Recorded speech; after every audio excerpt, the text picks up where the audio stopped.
कैसे ये पानी जब वहां पर आया घरों को बहा ले गया, लोग कैसे बह गए उसमें। लोगों को बहते हुए देखकर आपकी रूह कांप जाएगी, क्योंकि इस तरह की मुश्किल स्थिति में लोग बहते हुए नजर आ रहे हैं। कोई मदद नहीं कर सकता। जो वीडियो बना रहा है वो भी बेबस है, वो इस त्रासदी को कैमरे में कैप्चर कर रहा है, लेकिन इसी के साथ साथ वो कुछ नहीं कर सकता है, बेबस है, सिर्फ तस्वीरों को कैमरे में उतार रहा है।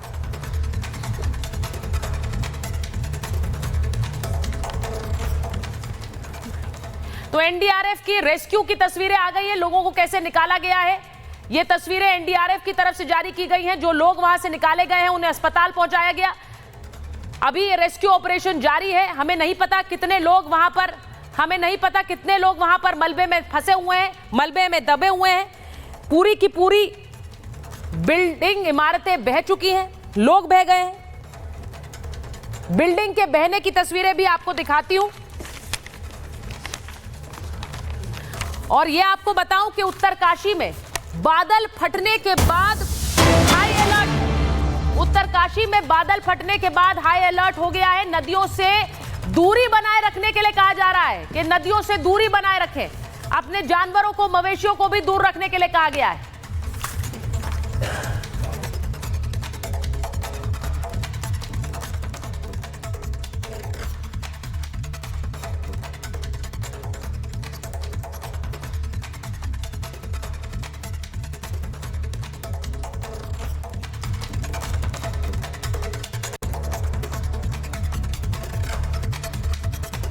काशी में बादल फटने के बाद जो अलर्ट है, मैं आपको बता रही हूं कि कैसे ये पूरा बादल फटने के बाद की तस्वीरें जो अब आ रही हैं वो अपने आप में राहत भी देती है कि कुछ लोग बच पाए। एक व्यक्ति के रेस्क्यू की तस्वीर देखिए, मलबे से निकलकर, मलबे से भागकर वो सुरक्षित जगह पर जा रहा है। ये तस्वीर इंसानी ताकत की भी एक उदाहरण है कि इंसान कैसे मुश्किल और उस आपदा से बचकर बाहर निकलकर आ पा रहा है। ये तस्वीर जरा देखिए, इसे फुल फ्रेम चलाइए। ऐसी तस्वीर इंसानी क्षमताओं को भी सामने रखती है कि कैसे मलबे को, पानी को मात देते हुए ये व्यक्ति बाहर निकला है। ये तस्वीर भी हमारे पास आई। आदमी है उसमें। और एक और तस्वीर आपको दिखाती हूँ, कैसे गाड़ियां बहती हुई नजर आई इस पानी और मलबे में। इन तस्वीरों से सिर्फ आप इस बात का एहसास लगा सकते हैं कि कितनी रफ्तार से पानी आया। किसी को समय नहीं मिला कुछ सोचने का, समझने का। रफ्तार में पानी गाड़ियां बहा ले गया, इंसान बहा ले गया, घरों को बहा ले गया। ये तस्वीर देखिए, उत्तरकाशी में इस वक्त जो हो रहा है, वहां पर आसपास के देहरादून तक अलर्ट कर दिया गया है। देहरादून तक अलर्ट किया गया है। आदमी पूरा भरा हुआ है। आदमी है उसमें, आदमी है उसमें। हाँ, आदमी पूरा देखो। और इस बीच ये भी आपको बताऊं कि बादल फटने के बाद पूरा का पूरा गांव मलबे में समा गया है। ये भी कहा, खीर गंगा में बादल फटा, पूरा गांव कहा जा रहा है कि मलबे में बह चुका है। ये जो आप तस्वीर देख रहे हैं, पहाड़ से मलबा पानी बहता हुआ पूरे गांव को डुबो ले गया है। कितनों के बचने की संभावना है हमें नहीं पता है। आंकड़े अभी आधिकारिक रूप से नहीं आए हैं। 4 लोगों के मारे जाने की खबर आई है, लेकिन आप समझ सकते हैं कि इन तस्वीरों के बाद की आंकड़ा कई गुना बढ़ गया होगा। बादल फटने से मलबे में तब्दील हो गया है पूरा गांव।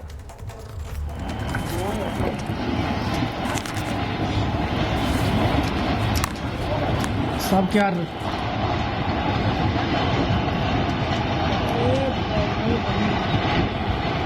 हिदायत दी गई है कि आप नदी के आसपास से जगह को खाली कर दें।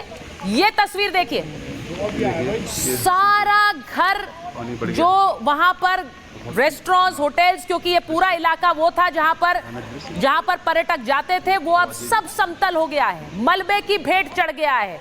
ये इस तबाही के बाद की तस्वीर है। और एक और तस्वीर ये एक और तस्वीर इंसानी शक्ति की देखिए, मलबे से खींचकर अपने शरीर को सुरक्षित स्थान पहुंचने की कोशिश कर रहा है ये इंसान। उसे पता है सब कुछ बह गया है, उसे पता है उसने अभी क्या देखा है, उसने जो त्रासदी देखी है, उसके बावजूद वो निकलकर बाहर आ रहा है। ये त्रासदी की तस्वीर है। जब पहली बार लोगों ने दूर से इस त्रासदी को देखा तो यही तस्वीर थी, यही तस्वीर थी। और इस तस्वीर को देखने के बाद लोग समझ गए थे कि वो अगर भागेंगे भी तो दूर तक नहीं भाग पाएंगे। जिसने भी ये वीडियो बनाया, सोशल मीडिया पर इन वीडियोस को शेयर किया, उसके बाद ये वीडियोस धीरे धीरे सामने आने लगे। आप सोचिए, वीडियो बनाने वाले भी कुछ नहीं कर सकते थे, वो दूर से इस पूरी तस्वीर को कैमरे में कैद कर रहे हैं। मैं आपको तस्वीर दिखा रही हूं, आप देखिए। उत्तराखंड के जो सांसद हैं वो इस वक्त गृह मंत्री अमित शाह के साथ मिल रहे हैं। ये जो मुलाकात की तस्वीरें आप देख रहे हैं, उत्तराखंड के सांसद हैं। आप गृह मंत्री अमित शाह को देख सकते हैं, उनके साथ आप गढ़वाल के सांसद अनिल बलूनी को देख सकते हैं। वहां से जो गढ़वाल के 4 सांसद हैं, उत्तराखंड के 4 सांसद, वो इस वक्त गृह मंत्री से मुलाकात करते हुए ये इस वक्त उस त्रासदी के बारे में जानकारी भी दे रहे हैं। और गृह मंत्री संभवतः उन्हें इस त्रासदी में क्या कुछ मदद दी जा रही है जिससे लोगों को जानकारी पहुंचे, उसके बारे में भी बता रहे हैं।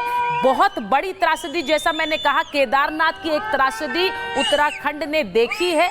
और उसके बाद आपने वो तस्वीरें भी देखी हैं जब कई कई घंटों लोगों ने कैसे उस त्रासदी के बाद अपनों को खोजा, कई कई दिन तक खोजा। और उसके बाद केदारनाथ के वो जो तस्वीरें हैं वो लोगों के जहन से निकली नहीं। आज भी जब केदारनाथ की बात होती है तो वो भयावह मंजर सामने आ जाता है। सोचिए, कुछ उसी तरह की तस्वीर थी क्या ये? उत्तराखंड के सांसदों से बात कर रहे हैं अमित शाह। हाँ, आती पूरा देखो। और जो बड़ी खबर है वो आपको बताएं कि 30 से 35 सेकंड के अंदर घर और होटल जमींदोज हो गए थे, ये बताया जा रहा है। बादल फटने से मलबे में तब्दील हो गया पूरा गांव। 30 से 35 सेकंड पूरा का पूरा गांव मलबे में तब्दील हो गया, ये भी जानकारी आ रही है। अब हमारे साथ जो मेहमान हैं मैं उनके पास भी जाऊंगी। एयर कॉमोडोर बहल हमारे साथ जुड़े हुए हैं, मेजर जनरल वीके दत्ता हमारे साथ जुड़े हुए हैं, डॉक्टर नवीन भटनागर जो कि फॉर्मर डीजी है एनडीआरएफ के, वो भी हमारे साथ जुड़े हुए हैं। मुझे समझ नहीं आ रहा है, ये तस्वीरें देखने के बाद मुझे केदारनाथ की वो तस्वीरें याद आ गई है कॉमोडोर, जो हम भूलना चाहते थे, लेकिन आज फिर कुछ उसी तरह की तस्वीरें सामने आ रही हैं। ये क्योंकि major general Datta disaster management में काम कर चुके हैं, वो बेहतर बताएंगे बाद में। लेकिन मैं आपसे पूछ रही हूं, ये क्या तस्वीर, ये जो तस्वीर आई है, इसके बाद वहां पर किस तरह का रेस्क्यू ऑपरेशन चला रहा होगा? सेना इन्वॉल्व है सर? देखिए, बिल्कुल सही कह रहे हैं। मिनिस्ट्री ऑफ होम अफेयर्स के अंदर नेशनल डिजास्टर रिस्पांस फोर्स आती है। दत्ता साहब ज्यादा बता पाएंगे इसके बारे में, लेकिन वायुसेना और सेना दोनों इन्वॉल्व हो जाती हैं जब मैसिव रिलीफ ऑपरेशंस का समय आता है। लेकिन इसमें रिएक्शन टाइम इतना कम होता है कि डिस्ट्रिक्ट एडमिनिस्ट्रेशन को बहुत तेजी से रिस्पॉन्ड करना पड़ता है। ये नहीं होता कि डिस्ट्रिक्ट एडमिनिस्ट्रेशन के पास कोई टाइम नहीं, हम किसी को ब्लेम नहीं कर सकते, लेकिन बहुत जरूरत जो है इस समय वो आइडेंटिफाई करना है ऐसे पोटेंशियल स्पॉट्स जिसके अंदर या तो लैंडस्लाइड्स या फिर अगर कभी भी बादल फटते हैं या किसी वजह से एक्सेसिव फ्लड्स आते हैं और ऊपर से लैंडस्लाइड होती है, तो उसके अंदर ऐसे गांवों को आइडेंटिफाई करना पड़ेगा, ऐसी जगहों को आइडेंटिफाई करना है और पहले से उनके लिए महफूज कदम उठाने पड़ेंगे। ये याद रखना है हमको कि ग्लोबल जो चेंज है, 1.55 डिग्रीज टेम्परेचर बढ़ चुका है 1900 से, इंडस्ट्रियल रेवोल्यूशन के बाद से। इसका मतलब क्या है? इसका मतलब है कि ग्लोबल वार्मिंग बहुत तेजी से बढ़ रही है और उनकी कोशिश है कि 2 डिग्री से कम रखें। इसी वजह से, ग्लोबल वार्मिंग की वजह से ही इतने सारे जो इंसिडेंट्स हो रहे हैं, चाहे वो साइक्लोनिक स्टॉर्म्स के हों, चाहे वो क्लाउड के फटने के हों। लेकिन जो महत्वपूर्ण बात आती है कि जो रिस्पॉन्स टाइम आता है ऐसे समय के अंदर, वो बहुत जरूरी है।